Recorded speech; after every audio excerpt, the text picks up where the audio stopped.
बिस्मिल्लाहिर्रहमानिर्रहीम।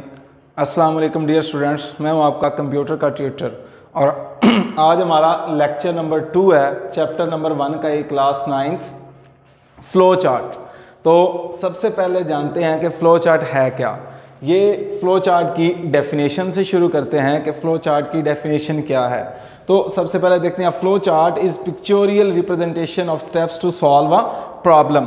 इसकी डेफिनेशन है क्या फ़्लो चार्ट की कि किसी भी चीज़ की पिक्चोरियल रिप्रेजेंटेशन, के किसी भी चीज़ की पिक्चर बना देना, उसको कहते हैं फ़्लो चार्ट। ठीक है जी।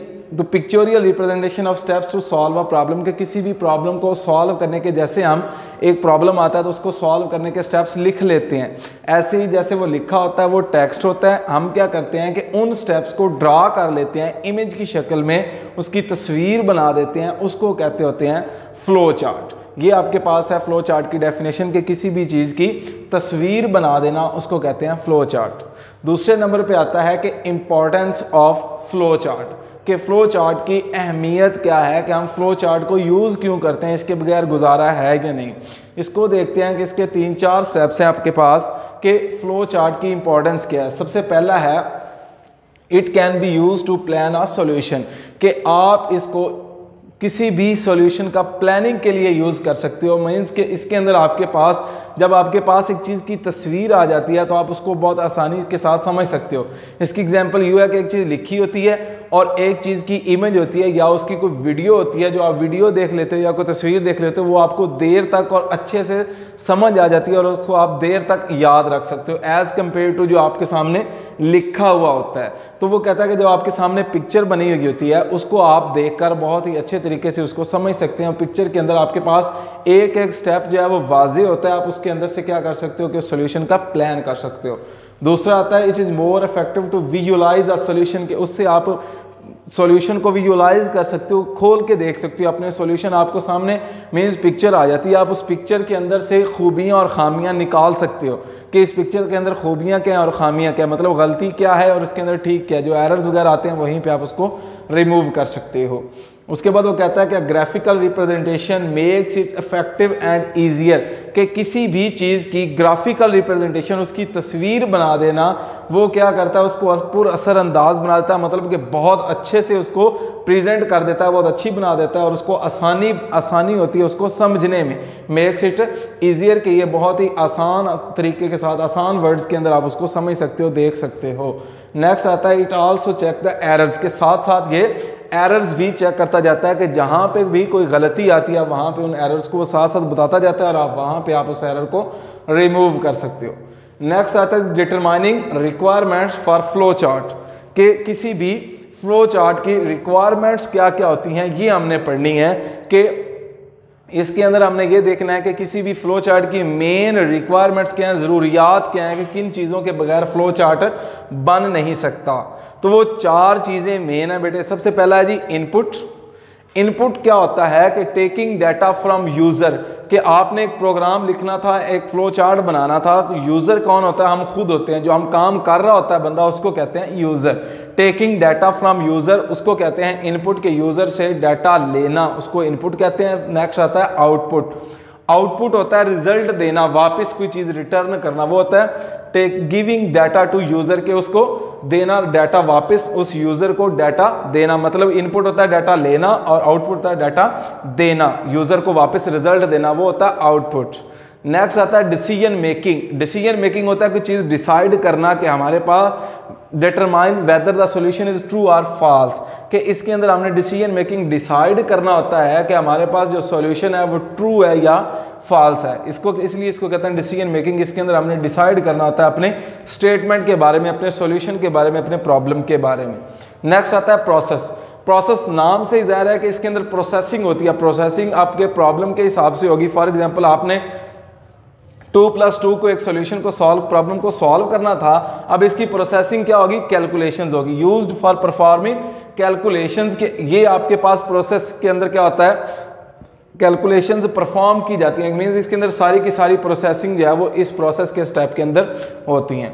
ये आपके पास है रिक्वायरमेंट्स आपके फ्लो चार्ट की 4 चीज़ें, इनपुट, आउटपुट, डिसीजन मेकिंग और प्रोसेस, ये 4 चीज़ें। नेक्स्ट आता है फ्लो चार्ट के अंदर फ्लो चार्ट सैम्बल्स, कि इसकी सिंबल्स कौन कौन सी हैं। फ्लो चार्ट जब हमने तस्वीर बनानी है अब हर जो चीज़ आप तस्वीर बनाते हैं तो उनकी कोई मखसूस तस्वीरें होती हैं। अब इसके भी ऐसे ही कुछ सिंबल्स हैं, इन सिंबल्स को मिला के आप एक फ्लो चार्ट बना सकते हो, मुकम्मल फ्लो चार्ट। ये 5-6 सिंबल्स हैं, इनको वन बाय वन पढ़ लेते हैं। सबसे पहले आता है जी ये एरो का साइन आपको नजर आ रहा है, ये एरो का साइन, इसको कहते हैं फ्लो लाइन। अब फ्लो लाइन इसका काम क्या होता है, साथ में पर्पस भी बताता जाता हूं। अब ये फ्लो लाइन है, इसका काम होता है कि जब आप तस्वीर बना रहे होते हो तो दो चीज़ों को आपस में जोड़ने के लिए आप जो है वो फ्लो लाइन यूज़ करते हो। नेक्स्ट आता है हमारे पास, ये आपको ओवल टाइप की शक्ल नज़र आ रही होगी, इसको कहते हैं टर्मिनल। अब टर्मिनल क्या होता है, स्टार्टिंग पॉइंट और एंडिंग पॉइंट को आप कहते हो टर्मिनल। अब ये जो टर्मिनल की शेप आपको नजर आ रही है, ये किस पर्पज के लिए यूज होती है कि जब भी आपने फ्लो चार्ट बनाना शुरू करना है तब भी आपने ये शेप आपने स्टार्ट के ऊपर और एंड के ऊपर आपने ये वाली सिंबल जो है वो यूज करनी होती है। नेक्स्ट आता है प्रोसेस। जब आपकी प्रोसेसिंग होनी होती है, जब कोई कैलकुलेशन परफॉर्म करनी होती है आपने, तो वो इस सिंबल में होनी होती है, प्रोसेसिंग सिंबल के अंदर। नेक्स्ट आता है आपके पास ये इनपुट आउटपुट की शक्ल आपको नजर आ रही है। अब इसको कहते हैं इनपुट और आउटपुट। अगर आपने प्रोग्राम के दौरान फ्लो चार्ट बनाते वक्त आपने कोई यूजर से इनपुट लेनी है या यूजर को वापस रिजल्ट देना है तो वो इस शक्ल के अंदर, इस सिंबल के अंदर देना है। ये जो आपको नेक्स्ट डायमंड शेप की शक्ल नजर आ रही है, इसको कहते हैं डिसीजन सिंबल। डिसीजन सिंबल, इसके अंदर आपने डिसाइड करना होता है अपनी स्टेटमेंट के बारे में कि आपकी स्टेटमेंट ट्रू है या फॉल्स है, ये इसको कहते हैं डिसीजन मेकिंग। ठीक है जी, इसके अंदर आपने डिसाइड करना होता है कि आपकी स्टेटमेंट ट्रू है या फॉल्स। नेक्स्ट आता है कनेक्टर। अब ये जो आपको जीरो टाइप का जो है वो ओ टाइप की शक्ल नजर आ रही है, इसको कहते हैं कनेक्टर। अब कनेक्टर करता क्या है कि जब आप एक फ्लो चार्ट बनाते हो, फ्लो चार्ट आपका बन जाता है बड़ा। अब आपके पास ज्यादा फ्लो लाइन बेसिकली प्रोग्राम को, फ्लो चार्ट को आपस में जोड़ता जाता है। अगर आपके पास प्रोग्राम बहुत बड़ा हो जाए, आप फ्लो लाइंस को कम करने के लिए कनेक्टर यूज कर लेते हो कि 3-4 चीजों को इकट्ठा इसके साथ कनेक्ट कर लेते हो, इसको कहते हैं कनेक्टर। अब नेक्स्ट लास्ट पे इसकी एक एग्जांपल कर लेते हैं कि फ्लो चार्ट की जो है वो एग्जांपल दी। फ्लो चार्ट ड्रॉ करके देख लेते हैं कि फ्लो चार्ट बनता कैसे है, इसकी तस्वीर क्या होती है। एग्जांपल ऑफ फ्लो चार्ट है, find acceleration of moving object with given mass and applied force. अब एक बॉडी आपके पास कोई ऑब्जेक्ट है, उसका आपने एक्सेलरेशन फाइंड करना है। आपके पास दो चीजें गिवन मास और अप्लाइड फोर्स, मतलब ये फोर्स और मास आपके पास दो चीजें आपके पास मौजूद हैं। आपने फाइंड क्या करना है जी, एक्सेलरेशन। अब फ्लो चार्ट स्टार्ट करने के लिए हमने एक टर्मिनल सिंबल पढ़ी थी, टर्मिनल सिंबल। अब प्रोग्राम जब भी फ्लो चार्ट स्टार्ट करना होगा तो आप वो टर्मिनल सिंबल जो है वो यहाँ पे यूज करोगे। यहाँ पे आपने बीच में लिख दिया स्टार्ट, कि यहाँ से आप अपना फ्लो चार्ट स्टार्ट कर रहे हो। नेक्स्ट आपने ये फ्लो लाइन यूज कर ली कि इन दोनों चीजों को आपस में आपने कनेक्ट करने के लिए आपने ये फ्लो लाइन यूज कर ली। जब ये फ्लो लाइन लग गई, ये एरो लाइन लग गई, तो आपको पता चल गया कि ये दोनों चीजों आपस में अब कनेक्टेड हैं। अब ये स्टार्ट कर लिया। नेक्स्ट आपने ले ली इनपुट। अब इनपुट की शेप भी मैंने आपको ये बताई अभी कि ये इनपुट की शेप है, आउटपुट की इसी शेप के अंदर आपने यहाँ पे इनपुट ले ली। अब इनपुट आपके पास ऑलरेडी मौजूद थी मास और अप्लाइड फोर्स। मास को मैंने m के साथ रिप्रेजेंट कर दिया और फोर्स को f के साथ रिप्रेजेंट कर दिया। अब ये हमने दो इनपुट्स ले ली यूजर से कि मास और फोर्स आपके पास दो इनपुट्स हैं। अब नेक्स्ट हमने फाइंड करना है एक्सेलरेशन। एक्सेलरेशन को मैंने a से रिप्रेजेंट कर दिया। अब हमारे पास फार्मूला है कि f is equal to ma। f is equal to m में उसको हम अगर उसकी डेरिवेशन करें एक्सेलरेशन फाइंड करने के लिए तो वो फार्मूला बनता है a is equal to f over m। अब यहाँ पे जो भी आपके पास गिवन फोर्स होगी वो आप यूजर से लेकर और जो भी मास होगा उसको कैलकुलेट करके आपके पास वो एक्सेलरेशन यहाँ पे आ जाएगी। अब नेक्स्ट पे आपने किया है जी प्रिंट a। अब ये जो प्रिंट है ये किस लिए यूज हुआ है, प्रिंट बेसिकली आउटपुट के लिए यूज हुआ है कि आपने जो आउटपुट लेनी है वो प्रिंट आपने लिख दिया प्रिंट ए, कि आपने ये एक्सेलरेशन वाला ए जो है इसको प्रिंट करवा दिया।